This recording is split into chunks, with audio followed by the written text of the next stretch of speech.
Bonjour à tous et à toutes, j'espère que vous allez bien. Je vous propose aujourd'hui le corrigé détaillé des exercices sur les fonctions et leur sens de variation, exercice que vous deviez me rendre ce matin.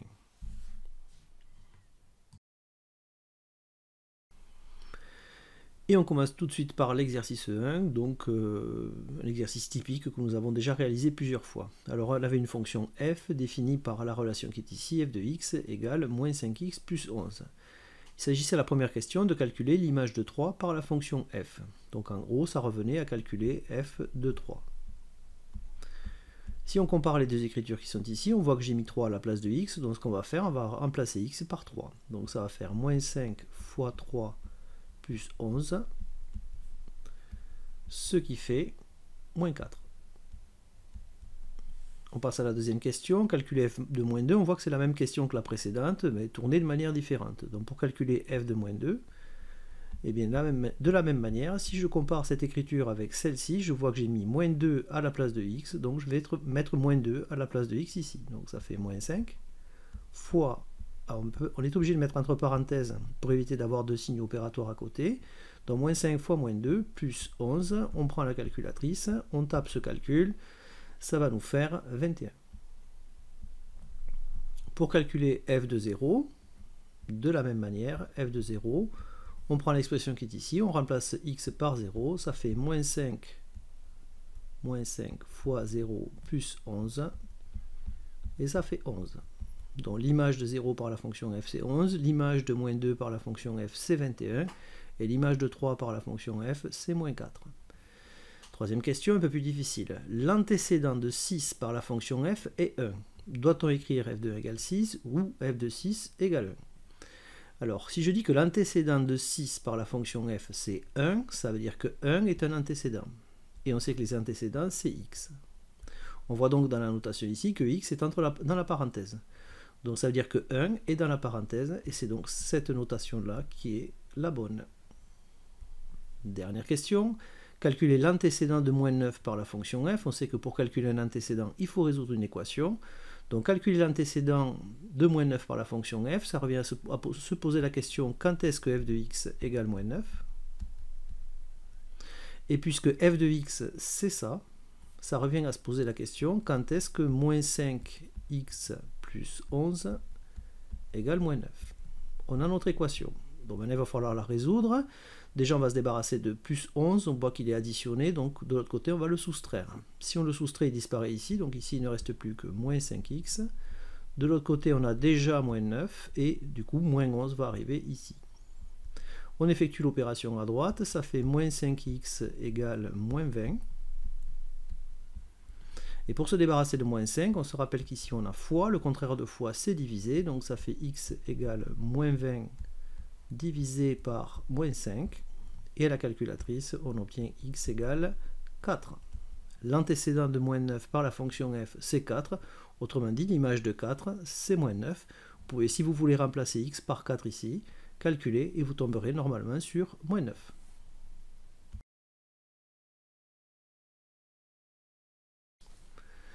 Passons à l'exercice 2. Voici f, la fonction définie par la relation f de x égale moins 0,4x carré plus 2,3x plus 8 pour x variant entre 0 et 10. On demandait dans la première question de compléter le tableau de valeurs de cette fonction. Donc pour compléter le tableau de valeurs, il faut calculer les images des nombres qui sont ici sur la première ligne. Donc on va commencer par calculer l'image de 0, puisque x prend la valeur 0, on va donner ici à x la valeur 0. Ça va donner f de 0 égale moins 0,4 fois 0 au carré, plus 2,3 fois 0, plus 8, ce qui fait 8. Il ne nous reste plus qu'à reproduire cette opération pour tous les nombres qui sont là. Donc en fait, on met 1 ici, on calcule pour 1, on calcule pour 2, pour 3, pour 4, ainsi de suite, et ça va donner le tableau suivant. Voilà, on a obtenu le tableau de valeur de la fonction f définie par la relation qui est ici. Je vous laisse vérifier la validité de vos calculs. À la question 2, on nous demandait de tracer la courbe représentative de la fonction à partir de ce tableau de valeurs. Donc, on a déjà fait ce travail plusieurs fois. À chaque colonne du tableau va correspondre un point de la courbe. Donc par exemple ici, on a un point qui a pour coordonnées 0 et 8. Le premier nombre est son abscisse, donc on se situe à 0 ici, à cet endroit-là, et on va placer un point à 8 de haut. Pour le deuxième point, à 1 d'abscisse, c'est-à-dire à ce niveau-là, on va monter à 9,9 de haut. Et ainsi de suite, on va continuer à placer les différents points. On obtient ceci. Ensuite, il faut relier les points de manière à matérialiser la courbe représentative. On obtient ceci. À la question 3, on nous demandait quel était le maximum de cette fonction et pour quelle valeur de x il était atteint. Alors le maximum de la fonction, il faut aller au point le plus haut de la courbe, c'est-à-dire celui-ci. Il faut en trouver les coordonnées. Donc pour ça, on va descendre verticalement ici et lire la valeur d'abscisse qui est 3. Et on va ici aller verticalement lire la valeur d'ordonnée qui est 11,3. Le maximum, c'est 11,3. Et la valeur de x pour laquelle il est atteint, c'est 3. C'est l'abscisse correspondante ici.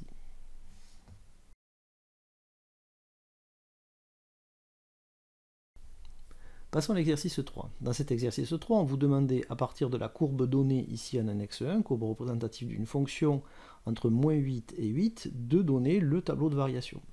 Alors c'est essentiellement la raison pour laquelle je vous ai fait ce corrigé en vidéo, c'est que pour que vous puissiez voir effectivement l'explication du tableau de variation. Je sais que certains d'entre vous ont eu des difficultés, donc pour que vous puissiez voir ce raisonnement comme si j'étais au tableau en classe. Donc démarrons. Moi ce que je vois d'entrée, c'est que nous avons 4 variations. Ici, la fonction monte, puis s'arrête de monter, puis descend, puis remonte, puis redescend. Donc je vais déjà donner ces 4 variations, une montée, une descente, une montée, une descente. Donc on commence par une montée, on met une flèche comme ça, on continue avec une descente comme ceci, on refait une montée ici, et on fait une descente ici. Maintenant, je vais mettre les valeurs de x qui correspondent à chaque fois où la fonction change de sens de variation. Donc déjà, de là à là, elle monte. On est bien d'accord. Donc ça démarre à moins 8 ici. Donc je vais mettre moins 8 au début de la flèche ici, qui correspond en fait à la montée qui est ici. Et ça s'arrête de monter ici, à ce niveau-là, c'est-à-dire à moins 5. On continue, la fonction descend et s'arrête de descendre ici quand x, je vous rappelle que x c'est ici, quand x vaut moins 1. La fonction remonte, donc c'est la montée qui est ici, elle s'arrête de monter à ce niveau-là, et ici on est à 3, donc ici on doit mettre 3. Le dernier mouvement, la fonction redescend et s'arrête de descendre ici quand x vaut 8, donc on met x vaut 8. Pour finir le tableau de variation, il nous faut inscrire les nombres qui sont ici au bout des flèches. Alors ici, ce sont des hauteurs, ce sont des f de x, et je vous rappelle que f de x, ça se regarde ici. Donc la fonction au démarrage est à, ici, au départ, est à 10 de haut.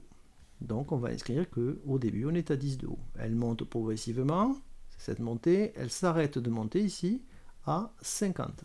Donc ici, la hauteur, c'est 50. On redescend, on arrive ici, à ce niveau-là, la hauteur, c'est moins 40. La fonction remonte, c'est cette montée ici, elle s'arrête de monter ici, la hauteur à ce moment-là, c'est 20. Donc la hauteur ici, c'est 20. Et la dernière variation, la fonction redescend, et la hauteur à laquelle on se situe à ce moment-là, c'est moins 20. Voilà pour le tableau de variation de la fonction. Il y avait dans cet exercice 3 4 autres questions pour exploiter cette courbe représentative, dont on vient de faire le tableau de variation. Alors la question 2, il s'agit de compléter pour x compris entre moins 5 et moins 1, indiquer si la fonction était croissante ou décroissante. Alors x compris entre moins 5 et moins 1, ça veut dire qu'on se focalise sur cette zone ici. D'accord? Donc en fait à moins 5, on voit que la fonction est en haut et que ici la fonction est en bas. Donc on voit qu'entre les deux, la fonction diminue. Ici la courbe baisse et donc la fonction est décroissante. Troisième question, compléter avec le signe inférieur ou supérieur f de moins 3 par rapport à f de moins 2. Alors, quand x, puisque à l'intérieur de parenthèse c'est x, quand x égale moins 3, la fonction est ici. Elle est donc à 20 de haut. Et quand x est égal à moins 2, c'est-à-dire ici, la courbe est ici, et donc on voit ici que f de moins 2 est à peu près entre moins 20 et moins 30, à peu près ici à moins 25. Donc on voit que quand x passe de moins 3 à moins 2, la courbe baisse, la courbe ici descend, et donc on tombe à quelque chose qui est plus petit. Donc f de moins 3, c'est-à-dire 20, est plus grand que f de moins 2. Question suivante, quelle est l'image de 1 par cette fonction? Alors l'image de 1, ça veut dire que 1 c'est une valeur de x, donc on va chercher 1 sur l'axe des abscisses, c'est-à-dire ici. On va aller chercher notre courbe, donc elle est ici, et on voit qu'à ce moment-là, l'ordonnée correspondante c'est moins 20. Donc l'image de 1 par cette fonction c'est moins 20. Cinquième et dernière question, quels sont les antécédents de 20 par cette fonction? Alors les antécédents de 20, donc les antécédents on va les lire ici, et comme on l'a vu dans le cours, 20 est à prendre ici.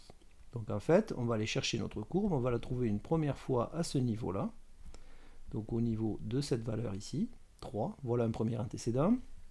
Ensuite, on va aller la trouver une autre fois ici, donc on a un autre antécédent ici, et on la retrouve une dernière fois ici, et donc on a un dernier antécédent qui est moins 7.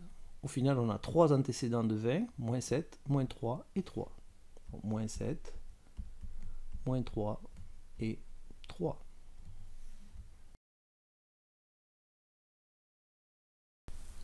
Alors on arrive à l'exercice 4 et dernier exercice de cette série, exercice plus difficile puisqu'ici on demande de travailler sans courbe représentative. Donc première question, le point A de coordonnées moins 3 et 7 est un point de la courbe, entourez la proposition correcte. Alors il faut savoir que les coordonnées du point sont là, ça c'est son abscisse x et ça c'est son ordonnée y. L'abscisse est égale à moins 3, on sait que dans la notation ici f de x, le nombre entre parenthèses est la valeur de x, donc il faut forcément prendre parmi les deux notations celle où moins 3 se situe ici à la place de x, c'est évidemment celle-ci qui est juste. Deuxième question, on sait que f de 4 égale moins 12, on considère les points B et C dont les coordonnées sont données, lequel de ces points appartient à la courbe de la fonction. Donc le fait à nouveau d'utiliser cette notation f de 4, ceci signifie que 4 est une valeur de x, il faut prendre donc le point dont l'abscisse x est égale à 4, et donc comme l'abscisse est ici, xy, ici xy, et donc le seul point qui a x qui vaut 4, comme ici, c'est celui-ci, donc c'est ce point-là qui correspond. Dernière question, on sait que la fonction est décroissante lorsque x varie de moins 11 à moins 5, complété avec le signe ici. Donc si la fonction est décroissante de moins 11 à moins 5, ça veut dire qu'on a une fonction qui par exemple ici à moins 11, et quand elle passe ici à moins 5, on a une fonction qui descend. Donc en fait, moins 8 se situe quelque part par là, et donc ici, f de moins 8, c'est la hauteur qui correspond. Donc là, on a f de moins 8. Et donc f de moins 5 se situerait quelque part par là. Et on voit bien que f de moins 8 est plus grand que f de moins 5. Donc le signe à inscrire, c'était celui-ci.